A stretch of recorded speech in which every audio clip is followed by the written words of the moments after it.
nous recevons pour célébrer la grande et belle solennité de Saint Joseph, l'évangile dit du recouvrement au temple, Jésus retrouvé. C'est étonnant comme choix. Pour célébrer Saint Joseph, on choisit un évangile dont Saint Joseph n'est quasiment pas un acteur, tout au plus est-il mentionné au détour d'un verset, tout à la fin, par la Vierge qui s'inquiète. Est-ce que c'est comme ça qu'on va découvrir sa personnalité, son rôle, sa place dans l'Église, dans nos vies ? C'est vraiment étonnant comme choix. Quand on célèbre quelqu'un, c'est d'abord pour lui dire merci, pour le féliciter de tout ce qu'il a fait. Et là, on nous met sous le nez ce qui semble être un grave manquement. Enfin, on lui confie la garde du Messie, voilà qu'il le laisse se perdre dans la foule, dans un pèlerinage. On aurait plutôt envie de passer ça sous silence, en tout cas. Pourquoi en parler aujourd'hui ?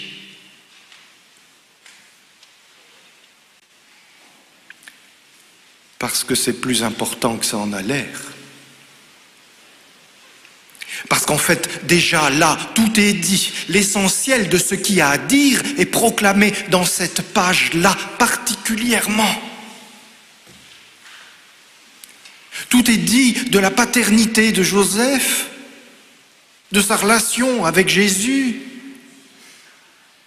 et de sa paternité sur nous et sur l'Église. Tout est là. Alors bon, mais comment est-ce qu'on va trouver tout ça ? En prenant le temps de lire et en gardant bien à l'esprit que dans le fond, l'Évangile nous est étranger, on n'a pas vraiment encore compris, on n'a pas encore vraiment rentré dans l'Évangile, sinon nos vies ne seraient pas ce qu'elles sont. Vous voyez là particulièrement ici, mystère joyeux, recouvrement de Jésus au temple. Elle est où la joie ? On ne comprend pas tellement. Quand on dit ça, on comprend vraiment ? Je ne suis pas sûr. Mais j'ai l'impression qu'on fait des étapes. Alors, il y a d'abord un mauvais moment à passer, après on peut se réjouir. Alors d'abord on perd Jésus, oh ben mince alors, après on le retrouve, ah ben chouette alors.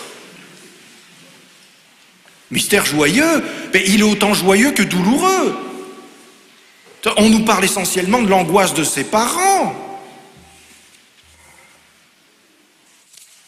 Et il faut vraiment rentrer dans cette page, une angoisse qui dure 3 jours. Pour pouvoir comprendre bientôt 3 autres jours, les jours de la Passion, où nous serons de la même manière tentés de dire « Ah ben il y a 3 jours où on en bave, mais alors après, heureusement, tout est bien qui finit bien, on rentre dans la joie de Pâques et puis c'est fini. » Mais non. La joie et la souffrance telles que nous les concevons sont assez loin de ce que l'Esprit Saint nous donne à vivre en réalité. Au point qu'on peut même dire qu'il n'y a pas de vraie joie sans une authentique souffrance. Les deux viennent ensemble. Les jeunes gens, quand ils sont amoureux, en font l'expérience. Ils n'ont jamais eu autant le cœur aussi léger et ils n'ont jamais été autant dévorés par une inquiétude sincère pour l'être aimé. Alors, nous voyons ainsi la Sainte Famille en pèlerinage pour Jérusalem. Et au bout de la semaine, ils prennent le chemin du retour. Et Jésus, le jeune Jésus, dans sa 12e année, dans l'année où il rentre de plein pied dans la vie d'adulte, dans la foi, manifeste son indépendance. Il reste au temple. Marie, Joseph se mettent en peine de le retrouver. Ils sont très inquiets. Personne ne l'a vu. Il n'a accompagné aucun de leurs amis. Et ils le cherchent. Il n'y a aucune peine à imaginer certaines souffrances, certaines angoisses qui étreignent leur cœur, particulièrement celui de Saint Joseph, gardien du Rédempteur, qui a perdu le Messie. Il n'y a vraiment aucune peine à imaginer que, oui, il a pu être étreint de ce vertige. Il se dit, j'ai failli à mon devoir. Et il cherche Jésus. Et c'est d'abord ça qu'il faut garder, et c'est surtout ça qu'il faut garder. Il cherche Jésus, fruit du mystère, la recherche de Dieu en toutes choses. La recherche de Dieu en toutes choses. Pas seulement quand il nous semble que nous l'avons perdu. Oh, je me sens pas bien, je vais retourner à l'église, je me sentirai mieux. Non, en toutes choses. C'est cette recherche-là dont témoignent Marie et Joseph. Oui, ils ont perdu Dieu de vue, c'est sûr.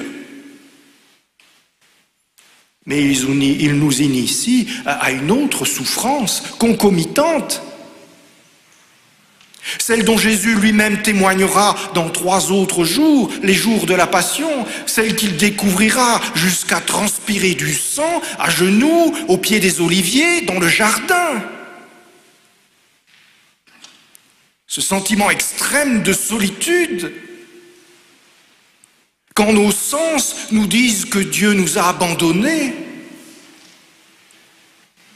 quand notre esprit ne trouve plus rien à se raccrocher, plus aucune raison d'espérer, plus aucune raison, et j'insiste, parce que la liturgie nous y invite lorsqu'elle nous dit, dans la lecture, en Romains 4, Abraham est devenu père par la foi. Abraham est devenu père, lui qui a espéré contre toute espérance. Il n'y a en vérité qu'une seule manière d'espérer contre toute espérance. Quand les jeux sont faits et que la partie est perdue, alors on peut entrer dans l'espérance.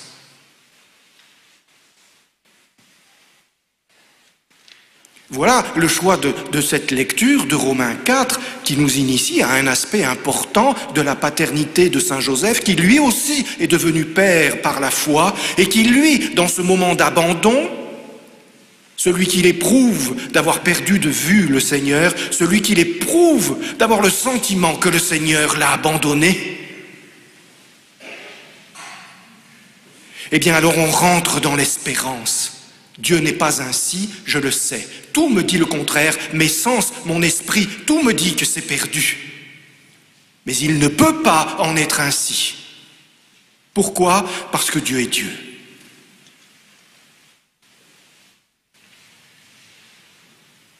Donne-moi une grâce à demander en ce jour, de pouvoir chercher Dieu en toutes choses avec cette disposition du cœur-là, avec ce vertige-là.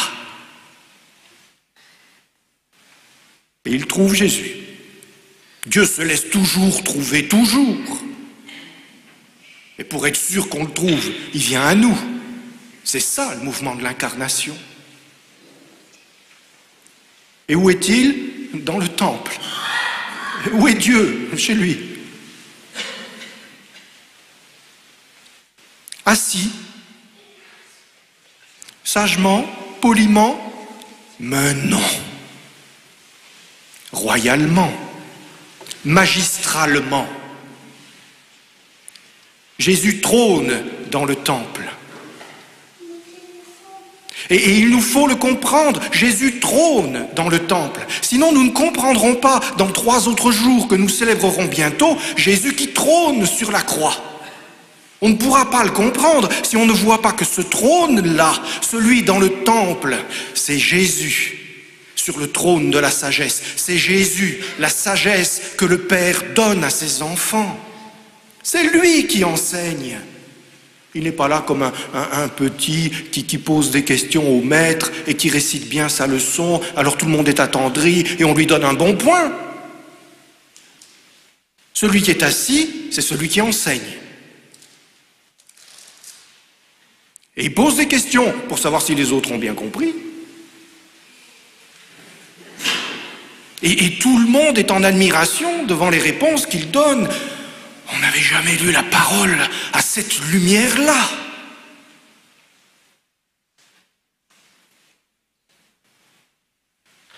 Et nous pouvons donc dire, nous qui avons compris, grâce à la pédagogie de la liturgie, comment Saint Joseph cherchait, avec quelle énergie Saint Joseph cherchait,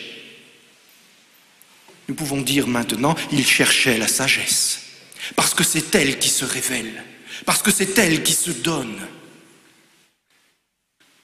Et on comprend facilement, n'est-il pas le juste? Le juste, c'est un sage accompli. Et voilà ses parents stupéfaits. Et voilà Marie qui prend la parole, vois comme nous avons souffert en te cherchant. Et Jésus qui répond, c'est chez mon Père que je dois être. Si on reste trop loin de ces retrouvailles, franchement, est-ce qu'elles nous semblent joyeuses? Si on fait attention et qu'on met des lunettes de l'Esprit Saint, on peut trouver cette joie. Mais si on ne prend pas cette précaution, on va identifier un adolescent effronté, une mère angoissée, un soulagement plutôt qu'une joie, tout au plus. Mais le mystère de la révélation est à l'œuvre. Parce que Jésus est là dans le temple et il révèle le Père, c'est son impatience, c'est sa mission, c'est son désir, c'est ce qu'il fait tout le temps.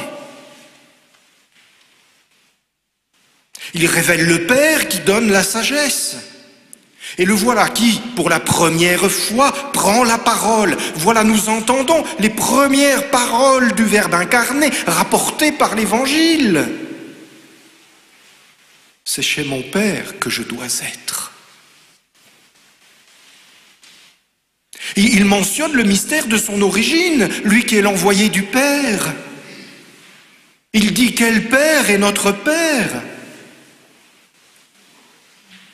Et la Vierge Marie, bien entendu, dans le mouvement de ses passions, dans le mouvement de son inquiétude maternelle, est toute remuée. Et dans son intelligence, qui pour le moment n'est pas encore pleinement éclairée par la foi, qui grandit aussi chez la Vierge Marie, peu à peu, n'en est pas moins l'Immaculée, n'en est pas moins abandonnée au mouvement du Saint-Esprit, n'en participe pas moins à la révélation de ce grand mystère. Ton Père et moi. À Jésus qui mentionne son origine. Marie, parce qu'elle est mère, l'oriente vers son origine humaine, qui est l'alliance intime et nuptiale de Joseph et de Marie. Marie, parce qu'elle est mère, l'oriente vers le Père, Joseph, ton Père, Joseph. Elle ne prend pas 1000 précautions comme nous faisons par égard pour l'Immaculée Conception, pour l'incarnation virginale, en disant des pères putatifs, des pères nourriciers, des pères adoptifs et des pères je ne sais trop quoi, ce qui est très bien, ce qui est très respectueux et les théologiens doivent être entendus, mais la simplicité de la Vierge doit-elle être tue? Elle oriente le Fils vers le Père parce qu'elle est mère. Joseph est au centre tout à coup. Il l'était depuis le début, dans la recherche, car il est le gardien, il est le responsable. Il est le juste qui cherche la sagesse en toutes choses, à chaque instant.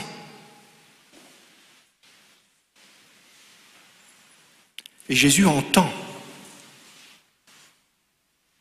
Et Jésus obéit parce qu'il est fils. Et il accueille ce que sa mère désigne. La maison de Nazareth, l'autorité de Joseph. Et il redescend avec eux, c'est-à-dire, il nous montre ce que veut dire être aux affaires de son Père. En passant la quasi-totalité de sa vie terrestre dans la maison de Saint Joseph, Jésus nous montre ce que veut dire être aux affaires de son Père, être dans la maison de son Père. Nous avons de grands problèmes avec la sainteté parce que nous l'imaginons comme on la représente dans certaines mythologies païennes, dans certaines bandes dessinées que nous connaissons tous, où nous voyons des grands hommes faire des grandes choses avec de grands éclats et une grande gloire. La sainteté relève d'abord des petites choses. La sagesse concerne les choses auxquelles on ne pense pas, celles qu'on ne voit pas habituellement. C'est dans ce mystère-là que Jésus nous introduit aujourd'hui. La vie de sainteté est toujours une vie cachée. C'est une vie extrêmement difficile, attention, il s'agit de faire les choses parfaitement, mais pas de ces perfections que nous imaginons. Vous savez, on pourrait se dire, oh ben moi je suis, je ne sais pas quoi, moi je suis artiste peintre, alors je vais faire attention qu'on ne voit pas les coups de pinceau quand j'enduis une surface, que ce soit bien propre et totalement parfait. Oui, ben tant mieux, c'est bien. Mais ce n'est pas de cette perfection-là que l'on parle. On parle de la perfection du Père éternel, lui qui est saint. La vie cachée, ça consiste à faire les œuvres de Dieu, à la manière de Dieu, au temps de Dieu. C'est là pour nous la difficulté, la triple difficulté. Faire ce que Dieu nous demande. Trouver comme Jésus notre nourriture dans la volonté du Père. Le faire comme Dieu aime que ça soit fait. Renoncer à nos outils, dont nous nous emparons spontanément. En général, la force plutôt que la douceur de l'esprit. En général, l'affirmation de soi plutôt que le retrait respectueux pour laisser vivre l'autre et découvrir et accomplir sa vocation. Et le faire au temps de Dieu. Il y a un temps pour chaque chose, dit le sage. C'est pas la peine de le faire avant. Il vaut mieux éviter de le faire après. Vivre au rythme de Dieu. Et quel est ce rythme? C'est celui que saint Joseph a établi dans sa maison. Jésus redescend à Nazareth et choisit ainsi Dieu pour Père et reconnaît et choisit ainsi saint Joseph pour Père. Et il reconnaît en saint Joseph le Père que Dieu éternel, le Père éternel, lui donne. Cette page est donc essentielle. Ce n'est pas un camouflet, un manquement dans la mission de saint Joseph qu'on aurait aimé passer sous silence. C'est au contraire sa consécration. C'est la pleine révélation de sa paternité sur Jésus et sur tout baptisé. C'est l'invitation officielle que Jésus nous fait de suivre son exemple et de nous mettre sous l'autorité de Joseph.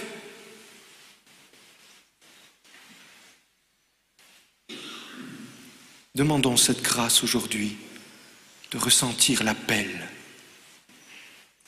de la Sainte Famille.